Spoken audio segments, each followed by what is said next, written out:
Good, good morning, good afternoon, good evening, wherever you are. And a very warm welcome to AFROSAI-E. We take pride in saying that the AFROSAI-E belongs to you and not the Secretariat. So we are happy to join you from the Secretariat on this beautiful day.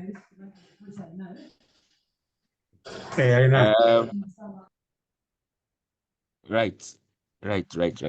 Okay, so we have these are advertised event webinar, which is going to be the first of 4 this year, where we are speaking to issues of building strong institutions. And for this particular webinar today, we want to look at fragmentation, duplications, gaps, and overlaps that exist within government operations. There's a lot to hear. We have some very special guests joining us from the U.S. Government Accounting Office or Auditing Office, who are going to take us through this. But I'd want to give the floor to the CEO of AFROSAI-E to give us a warm welcome as she usually does and to take us through. Mercy, please take over. Thank you, Richard, and greetings to you all. I suppose it's morning, afternoon, evening, wherever you are in the world. We welcome you, as Richard has said, to this 4-part webinar series on environmental and sustainability assurance. As we know, our government organizations have been operating and reporting in silos. And this has been a major issue for us. And it has been an issue even before the SDGs were put into effect. SAIs have stepped up to support governments by auditing their preparedness and implementation of SDGs. And in an effort to assist the SAIs in auditing the implementation of the SDGs, as AFROSAI-E, we launched a coordinated audit in 2022 and 2023. And the Secretariat is committed, as always, to provide technical support to all SAIs undertaking these audits. The initial audits that we had done in 2022 and 2023, as I mentioned, revealed the deficiencies in various aspects of SDG implementation, such as duplication of efforts, and this Richard mentioned earlier, lack of policy coherence, and overlapping responsibilities. And all of this is clearly a result of government institutions operating in silos. That the initial challenges that have been reported are clearly as a result of institutions, government institutions working in silos. And we are trying to address these challenges through this 4-part webinar series. And we do hope to learn quite a lot and a bit from our GAO colleagues. And I would like to thank them particularly for their willingness to share their journey and experience.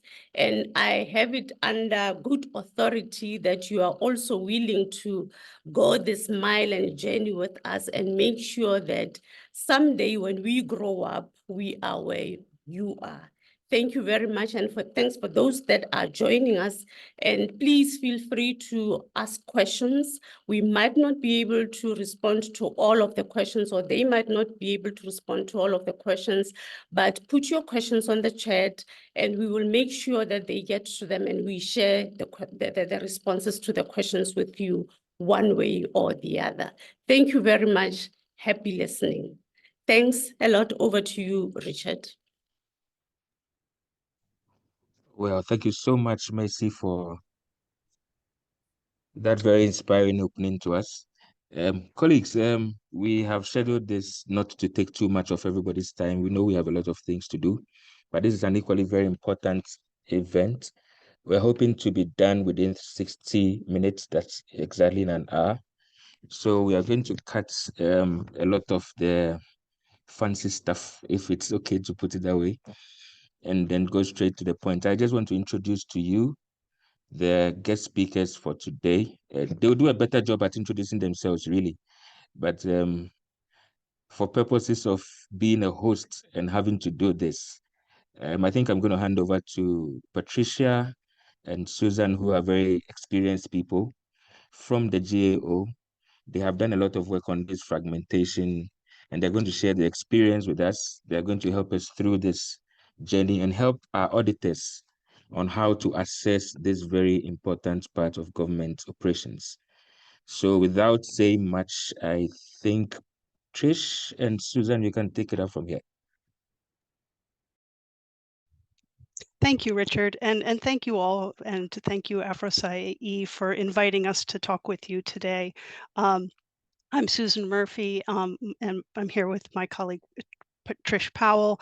We're part of a team that conducts an annual review evaluating duplication, overlap, and fragmentation in U.S. federal agencies and programs, and we're really happy for the opportunity to talk with you about our work. We are, and I'm just going to take a moment to share my screen there. Okay. Trish, can you see that? I'm just going to guess. Okay, I see some nodding. So for the session today, we're going to give you some background information. Then Trish, who is a methodologist with our group that works with methodology, she will go through the details of how we evaluate programs for duplication, overlap, and fragmentation. And then I'll talk a little bit about how we report out on the results and the benefits that flow from that work. First, to give you a little bit of background, we do the annual report on duplication, overlap, and fragmentation in federal programs in response to a law that was passed in 2010. This law had a statutory provision for GAO to report annually on duplication in the federal government and recommend ways to reduce or eliminate it. We report on federal programs, agencies, offices, and initiatives, both within departments and also government-wide, that have duplicative, overlapping, or fragmented goals and activities. As part of this work, we also identify opportunities to achieve cost savings and enhance revenue collection in federal programs. And I'm going to turn to Trish to discuss the methodology for that evaluation in more detail. Thank you, Sue.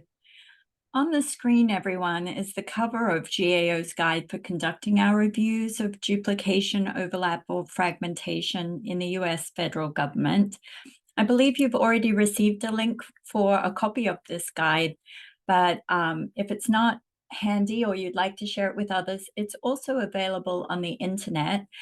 You can find it using that report number GAO-15-49SP. So this is the guide that our analysts follow when they conduct their reviews, and we hope that you'll find it useful as well in your own work. The guide is split into two parts. The first section is the section we'll focus on today, and that is the section that lays out all the steps that we take. The second part of the guide is actually intended for the recipients of our work to help them consider the information that we provide for them. So step one is to identify the presence of fragmentation, overlap, or duplication, or some combination of these conditions in the programs that we're looking at.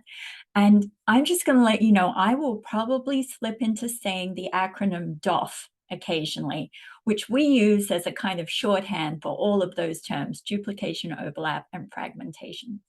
So for a DOF review, we start with step one, identifying the condition of duplication, overlap, or fragmentation. Next slide, please. So our guide includes the definitions that we use to describe these conditions. The first term being fragmentation, which refers to circumstances in which more than one federal agency or more than one organization or office within an agency is involved in the same broad area of national need, and there are opportunities to improve the service delivery. So out of the three terms here, fragmentation can be thought of as the lowest bar or the starting point before we can identify the other conditions of overlap or duplication.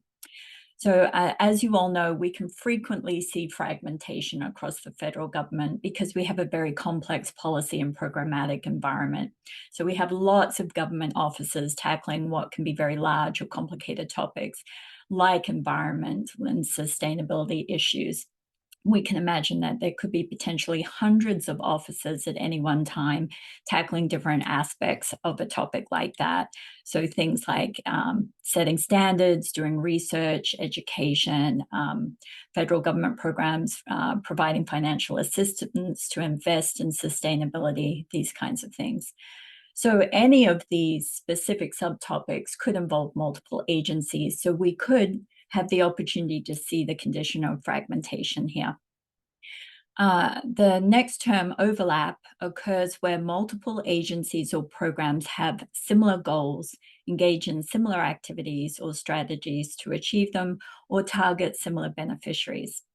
So if we think of something like research, for example, research in the area of sustainability, if we have different concurrent research activities going on through different agencies, they could be looking at similar areas. We were quite likely to see overlap in some of that work.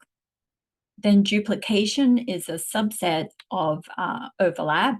In this case, now we have programs that are engaged in the same activities or providing the same services to the same beneficiaries.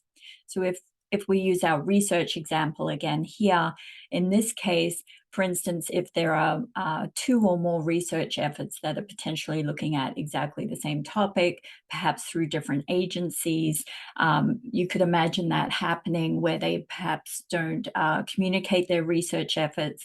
Well, in this case, we could see duplication potentially occurring. Next slide, please.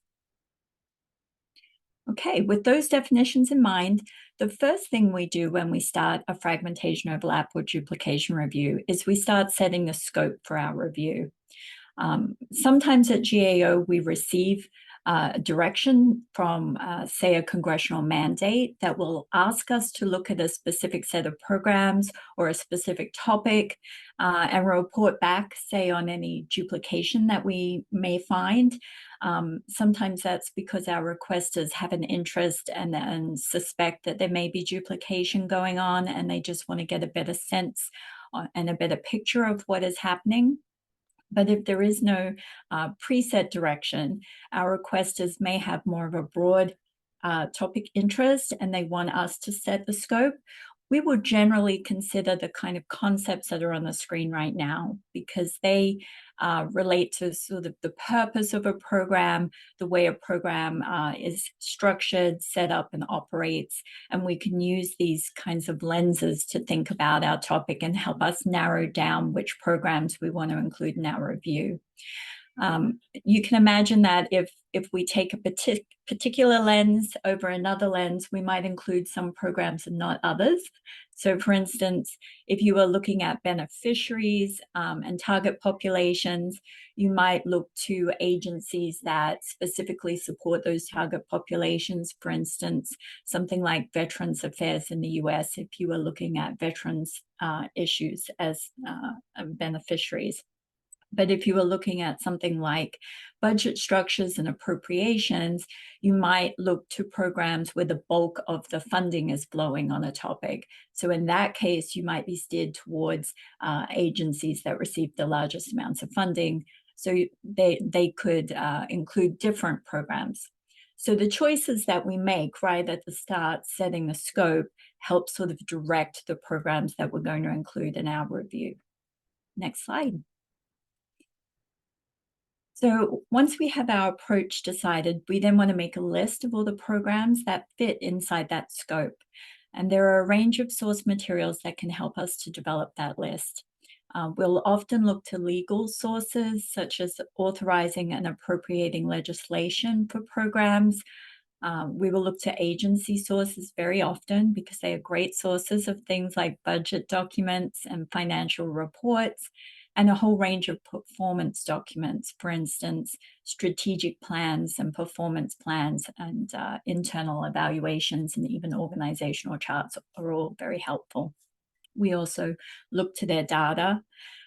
We do look to non-agency sources as well, like our own prior work or Inspector General reports. They can be very helpful for us, think tanks and third-party reports as well. We have great library services at GAO, and they also help us look at media sources as well, things like newspaper articles and the internet. And they can help us all put together our list of programs in scope. Sometimes we are fortunate that there is already a list that exists, in which case we just try and validate that list, make sure it's current, complete, and then we can use that to frame our review. And the last part of this step is to gather information on those programs that we're including in our review to examine the presence of duplication, overlap, or fragmentation. And again, we can use these sources that we've already collected as part of our background to help do that work. Next slide, please, Sue. I wanted to share with you this visual representation of one team's work in this area. To identify if fragmentation, overlap, or duplication is present, our teams might think about our definitions that we just covered and operationalizing them to examine the programs in scope. So they might ask questions like, have these programs articulated similar or the same goals? Who have they specifically defined as beneficiaries? And what activities are they undertaking? These kinds of questions. And they can use a number of methods to compare the programs that they're looking at, including qualitative approaches, such as putting together and assessing very detailed narrative descriptions of the programs. And they can also take a more quantitative approach, such as scoring or rating the degree of similarity between the programs. For instance, they might look at strategic plans across programs, and they might see that the programs have similar goals in those plans and start scoring the degree of similarity, how many objectives, how many goals overlap. So this team developed a chart to try to communicate some of their work that they had done in a sort of digestible manner. So on the right here, this team has identified the agencies that are involved in their topic area. And on the left, they've shown the activities or programs that are occurring across all of these agencies. And then in the middle there, they have quantified the number of activities or programs involved in each. So you can see that this team is visually presenting the fragmentation that they've found in that multiple programs and multiple agencies are involved in the same broad area of national need. And they've also identified overlap in that the activities are similar, and they may even have identified duplication if the activities are exactly the same and support the same beneficiaries. So we don't have a set way of presenting when you find the presence of duplication, overlap, or fragmentation, but I just thought it was interesting this team had tried to communicate that in this great visual. So this is one example of a way that you can show your work. Next slide, please. So for step 2, we are identifying the potential effects of the duplication, overlap, and fragmentation that we've found. And a really key part of this step is that we do not inherently think that the presence of duplication, overlap, or fragmentation is either a good or a bad thing. It is just something that exists. So we have to then take that next step to find out what are the positive and negative effects of that duplication, overlap, or fragmentation that we've found. Occasionally, it is predetermined that something like duplication is negative, and that is usually because it is written in a policy or sometimes in legislation that there shouldn't be duplication, in which case just identifying it is enough to know that there is something negative going on. But generally speaking, we have to identify the effects ourselves. And some of the ways that we do that to look at things where we typically see the effects of DOF, such as program implementation, outcomes and impact, and cost effectiveness. So we might ask questions like those you see on the screen to help us understand the effects. And we're looking at all kinds of effects here. So they might be intangible effects, like a beneficiary experience navigating a program, or they could be something that's quantified, like the costs of a program. When we're doing a DOF review, our analysts are generally trying to make quite a comprehensive list of all the positive and negative effects of the conditions that they've found, because later we're going to think about whether or not we're going to make recommendations for change. So we really want a good, complete picture before we start suggesting changing things in case there are some knock-on effects or unintended consequences of making a recommendation. Next slide, please. Here is one example where GAO found a positive effect of fragmentation and overlap. And this was during a review of nutrition assistance programs, of which there are a couple of hundred in the federal government in the US in working around nutrition. So here we found there were multiple programs providing support to the same individuals. But since no one program was intended to meet a household's full nutritional needs, we saw these programs as working together really well and being synergistic and complementary. So that was a positive effect of having overlap. And the next slide will show a negative effect in that same review, where we found that there was confusion for beneficiaries because of those multiple programs operating very similar services, and that there could be some duplication in terms of the administration and logistics going into those programs. So that's an example of both positive and negative effects. Next slide, please. When we look at the effects of DOF, our analysts also are considering the financial implications for the programs that we're looking at. For instance, if multiple programs are providing services to the same beneficiaries, there could be duplication of services, there could be duplication of things like payments that are occurring through those different programs. Similarly, if there is data being collected by different programs, there could be duplication costing the government money to acquire or maintain that data, for example, through multiple IT systems.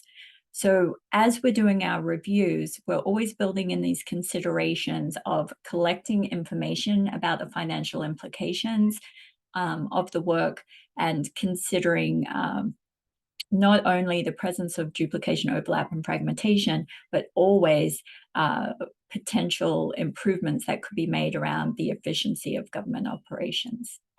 Next slide, please. In step 3, we move on to validating the results of those effects, and we also compare the performance of the various programs included in our review. Next slide, please, Sue. Okay, so here at step 3, we are looking for evidence to support, refine, or refute the effects that we identified related to the duplication, overlap, or fragmentation. So we begin by looking for existing evidence that we can review. For instance, existing evaluations are always very, very helpful. So we like to look to the type of organizations on the screen here, which may conduct program evaluations. And if there is something that is fit for the purpose of using for our review, we always look at the methodological rigor of that work to make sure that we as an agency can stand behind those findings as well and use them appropriately for our review. Next slide, please. We will also conduct a new evaluation to supplement our review, particularly when there is no existing evaluation. So for instance, emergent programs or programs that say haven't been evaluated in this way or for some time, we may decide we need to do a new evaluation. And we have evaluation specialists who help design those evaluations. A lot of the evaluations are more near-term driven. They're more looking at program outcomes and outputs because sometimes there is a lack of available data to look at effectiveness, and impact over time. But our evaluation specialists will help us to design something that will help us meet our requesters' interest. Next slide, please. Along with validating the effects of the duplication, overlap, or fragmentation that we've identified, we also are assessing and comparing the programs in our review to determine their relative performance and their cost effectiveness. So this, of course, is a really important aspect of our reviews because this can help us determine which programs or parts of programs are more efficient and effective, and help us identify places where we might recommend corrective action to address any of those negative effects that we found. For instance, if you have duplication and one program is doing the same work as another, but in a more cost-effective way, that's obviously very important information to have as we finish our review by thinking about our recommendations. I know we all struggle sometimes as well with some limitations in the availability of program information when we're doing our reviews. At GAO, we consider that also an opportunity to highlight areas where an agency could take action to help develop that sufficient evidence. And that can in itself be helpful for us when we make our recommendations. Next slide, please. And identifying those options to address the effects of DOF is the last step in our review. So next slide, please. When we have found mostly positive effects of duplication, overlap, or fragmentation, typically we think about whether there is an opportunity to make recommendations to further boost those positive effects. And when we see negative effects, we typically aim to reduce or eliminate those negative effects. These are the options we typically look to when we think about the kinds of recommendations that we make to agencies or the matters that we raise for congressional consideration. You can see these generally target enhancing the effectiveness or the efficiency of programs, and sometimes both. A common area where we see recommendations made to enhance the effectiveness of programs is around improving the coordination and collaboration within and across programs. So these recommendations typically target clarifying the roles and responsibilities of the various programs or agencies and improving the communication between these entities, particularly to enhance things like information sharing so they can get lessons learned and become more effective in delivering their services or achieving their mission. So we also tend to think about recommendations for these entities to engage in performance management activities to better understand how the programs are performing. And of course, that information is useful for making ongoing improvements to operations and service delivery.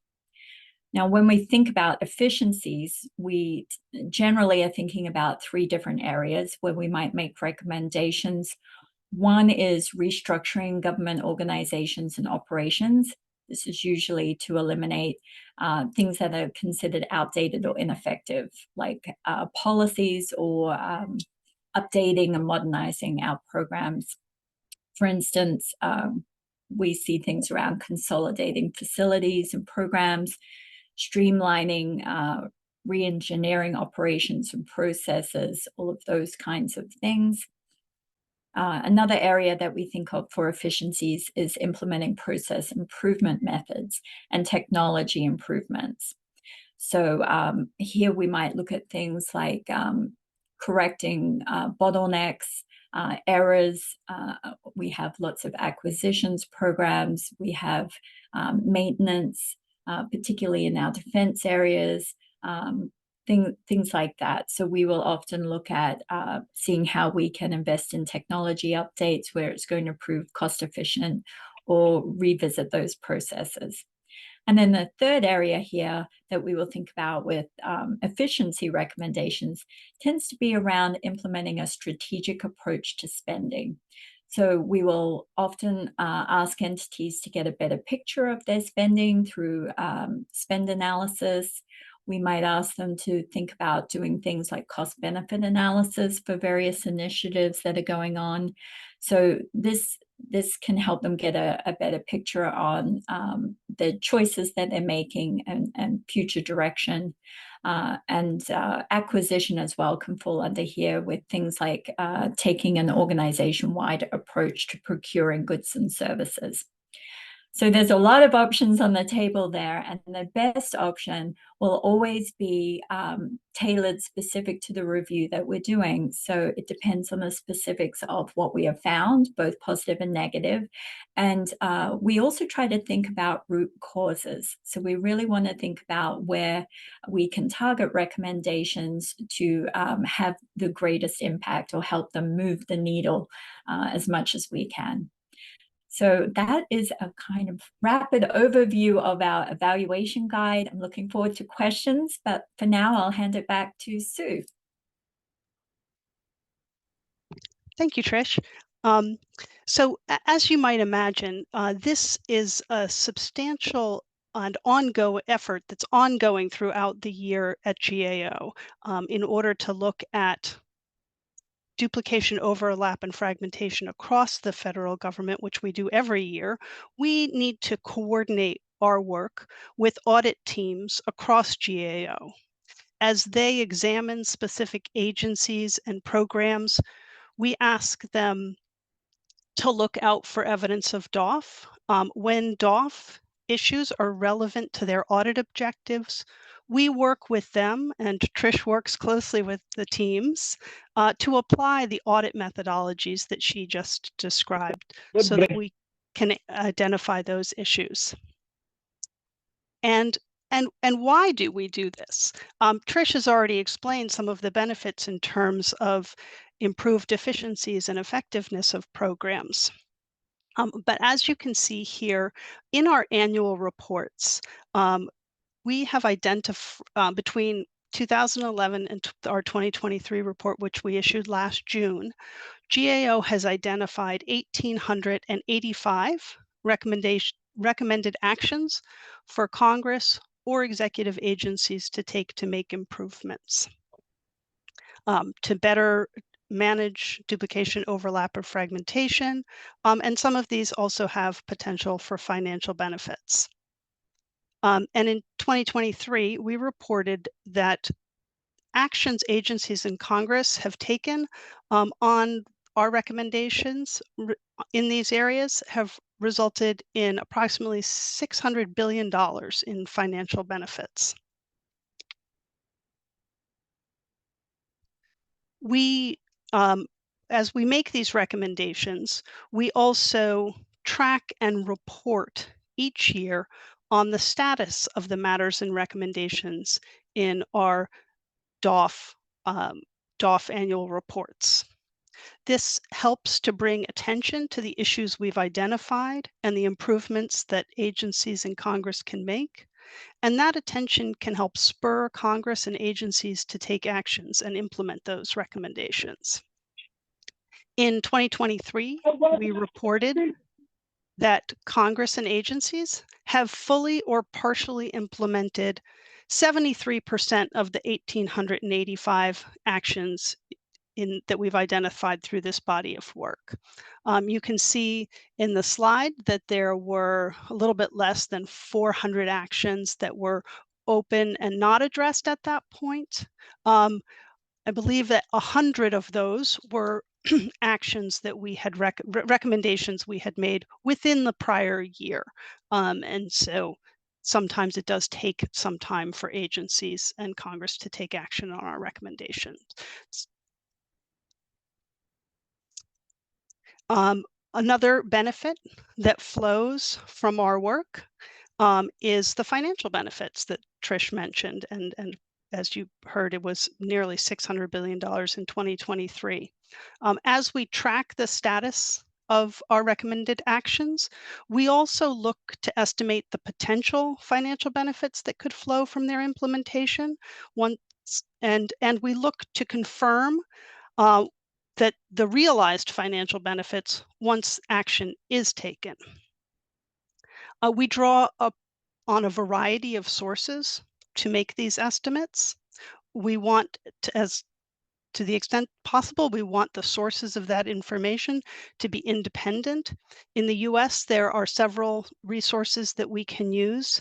The Congressional Budget Office does what they call scoring of legislative changes, which estimates the savings or additional costs or additional revenues that might flow from legislative changes. There's another group, the Congressional Joint Committee on Taxation, that makes similar types of estimates related specifically to changes in tax law. We also draw on agency estimations as well as our own estimates of the effects of programmatic changes, often using data from the agency to make those estimates. A little bit about how we calculate those. Our estimated benefits have some inherent uncertainty as we're looking at the potential financial benefits that might flow from implementation of our recommendations.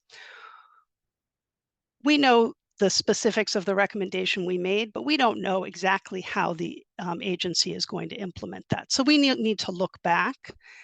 So as we're looking ahead, there's some uncertainty. And then once it's implemented, we can look back and see more specifically how the recommendation was implemented and the financial impacts that had. When we calculate benefits, they are net of any costs associated with implementing the changes.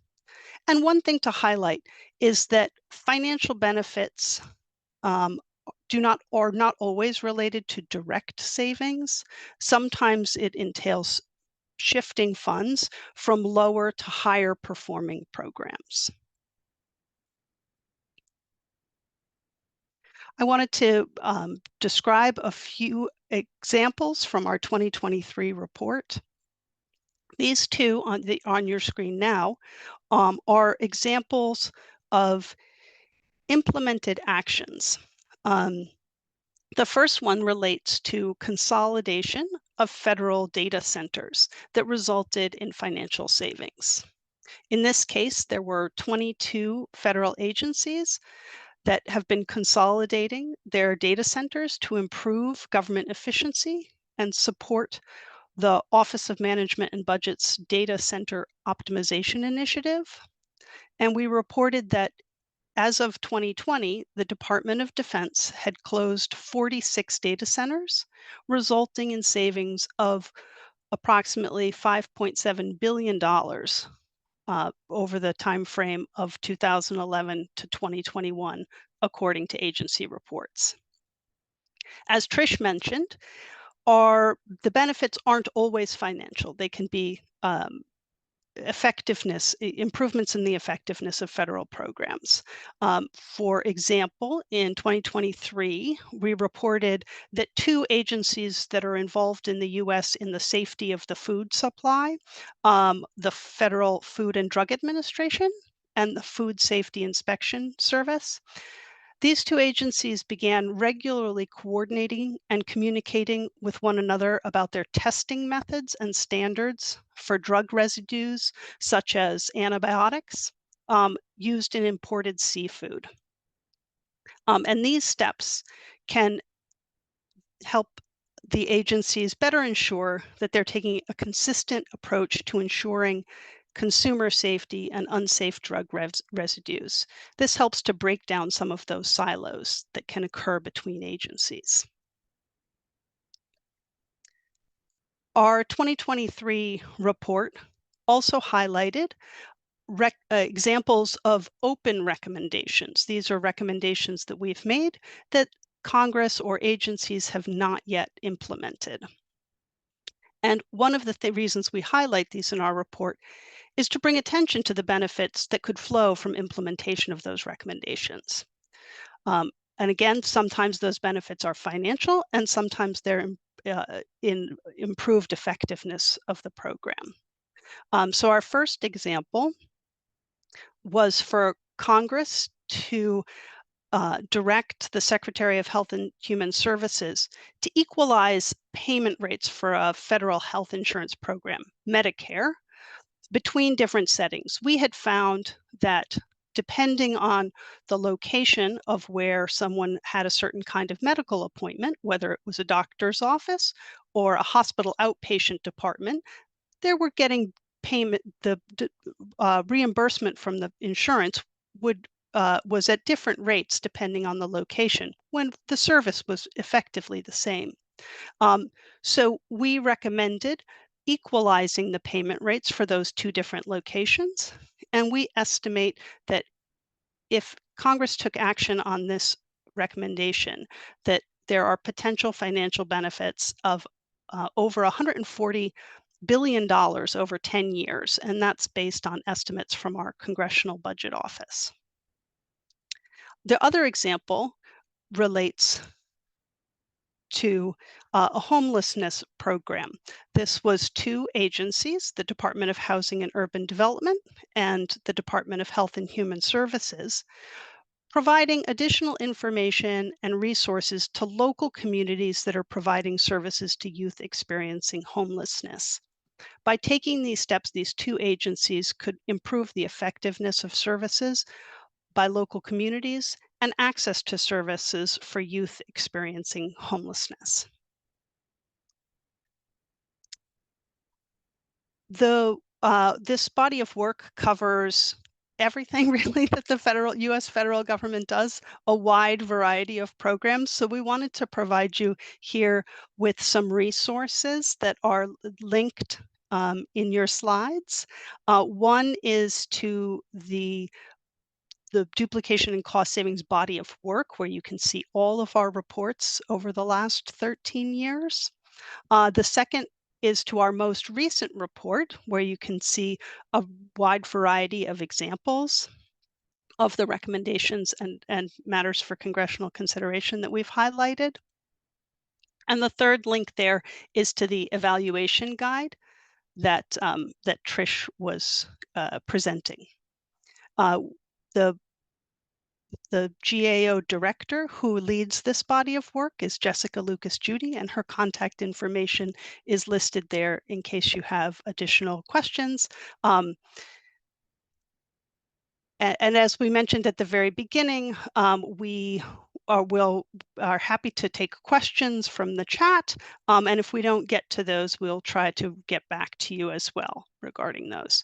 So let me turn now. Actually, I wanted to take a moment if I can, and we'll see if I can get this to work. I'm going to stop presenting the slides for and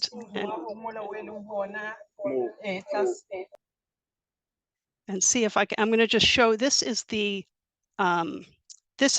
two of the websites I wanted to show you very quickly. This is the overall site that presents the duplication and cost savings work. And here you can see that it links to our most recent report. It provides a link to all of the 1,885 recommendations and matters in this body of work. And it tells you a little bit more about the work and also all of the historical reports on this topic. The other website is our most recent report. And since your focus for this series is on environment and sustainability, I wanted to highlight a few different recommendations in our most recent report that relate to some of those issues. We have, see if I can navigate to, there was in one area that we highlighted was related to lessons learned from disasters involving the electricity grid. and opportunities for the Department of Energy to better manage fragmentation and more effectively support electricity grid resilience and disaster response and recovery by developing a comprehensive approach for coordinating its efforts. There was another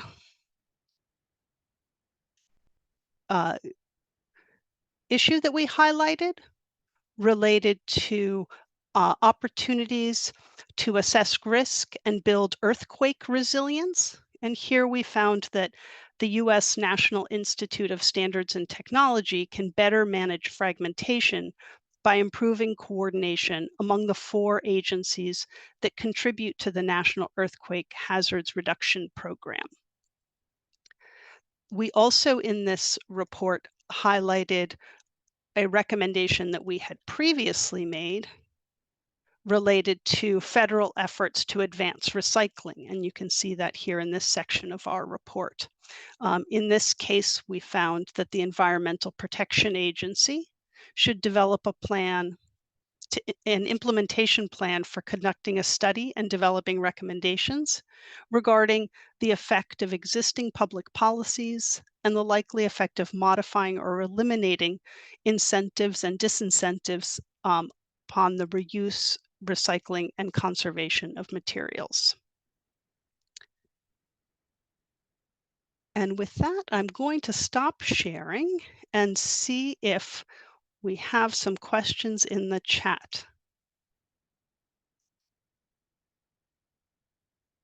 And please feel free to add questions to the chat if you have anything that you want to, would like us to respond to. And I see one on fragmentation we could try and answer there.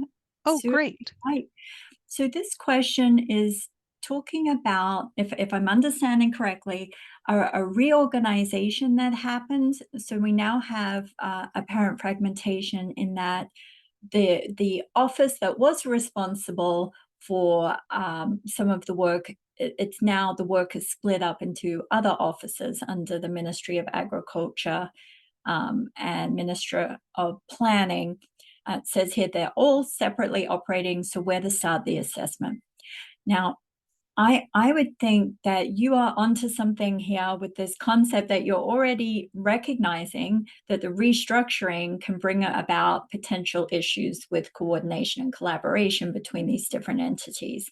So if you continue to think about how you would like to frame it, it could be that you just want to focus on how are things going with these new entities taking on these roles, or you could make it a bigger piece of work and look at all of the different offices that might be involved in this aspect. And I think you're talking about climate change specifically, but that could be a very big topic. So depending on the number of staff you have, the interest of the people who would be asking for the work, you know, there are a lot of things you can consider to try and scope a manageable piece of this. But if you wanted to dive into this, I think you'd find our guide very helpful, particularly steps 1 and 2, to think through all these aspects. And if you were going to take the approach of looking at the restructured elements and how that is going, we have some great what we call tip sheets in the appendices, which lay out questions that you can ask around things like collaboration and coordination to really get at, are they following, you know, leading practices for doing this work where they have to or should be working together on some of these issues that are joint. So that's my first take on that question. Sue, did you want to add anything to that question? No, Trish, I think that you covered it. And then lower down, sort of relatedly, I saw a question about, is there any way environmental audits can be achieved in developing countries? And what are the mechanisms and institutions established by government to achieve it? I'm not sure of the specifics in your country, but generally there will be some agency, you know, setting regulations or setting requirements for government entities or environmental audits, this gets into companies' behaviors and things as well. So I would say you could look at what are the existing requirements under this topic area and use that to kind of help steer you towards what you could scope into a review if you wanted to look at how environmental audits are going so far, progressing so far. What I would say is where some things are not really well codified or structured yet, sometimes you can look to things like other practices, leading practices, best practices, and so on as well to help with looking at a topic area. So we like to either look at set criteria, set policies, requirements, regulations, and so on. Or if there isn't something yet for the topic area or the entities that we're looking at, we will look for leading practices, best practices, promising practices, things like that we can try to use as a sort of guidepost for our work. So that was a thought I had about that one.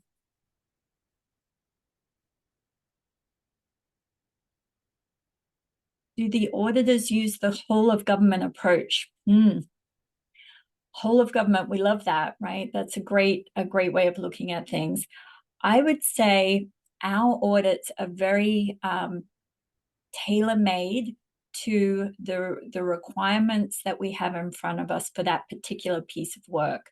So we will think about what we can realistically achieve in the timeline that we have, the resources that we have, all of those pragmatic things. And some of these topics are very narrow, and we can go deeper and maybe look at more entities involved in the work. Sometimes we go very broad, like some of our topics have been a little bit more of a whole of government approach in that we are able to look across sometimes hundreds of programs, but obviously that's a bigger piece of work. So we do very much take into account what can we achieve and provide useful, actionable information back to our requesters. And where we can, we do like to think about the various agencies and interconnections that are happening because, yes, a lot of these programs, very large, wicked problems, and we like to see how things fit together when we can. Trish, I thought that there was an interesting question about in assessing and reporting on duplication, overlap, and fragmentation, won't we be at risk of auditing policy? And I think that to me, this question is interesting because we do sometimes see those policy choices about maybe there would be a housing program that is a broadly based housing program.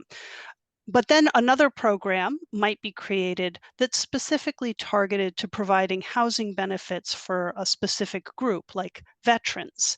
And that is a policy decision to provide resources and benefits that are targeted to a specific group.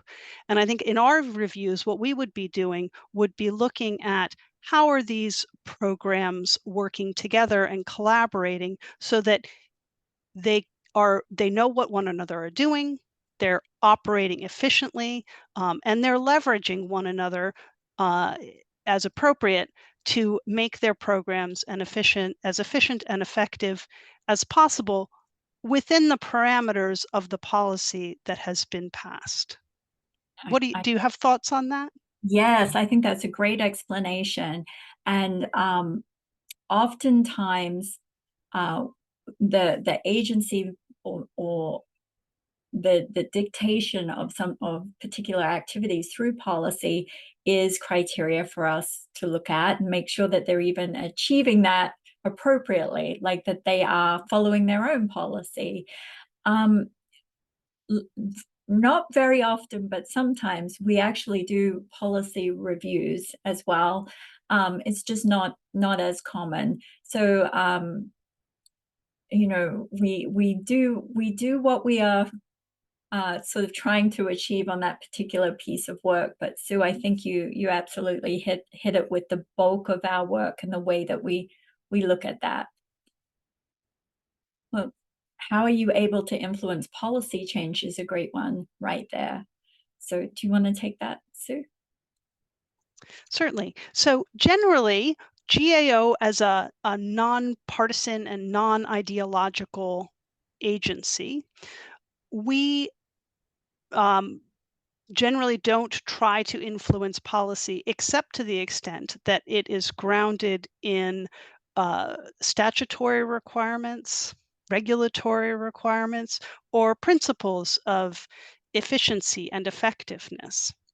So we have to look to our criteria, which usually comes from things like the law and regulations and sometimes economic principles, to ground our recommendations.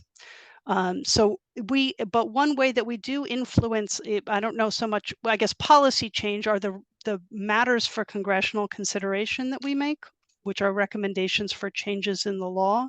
When we see in a program that there could be maybe the law as it stands has resulted in inefficient or ineffective unintended consequences, and we'll make some recommendations. The example that I used about the payment rates for the Medicare place of service, so depending on where someone goes to their doctor's appointment, there'd be different reimbursement rates.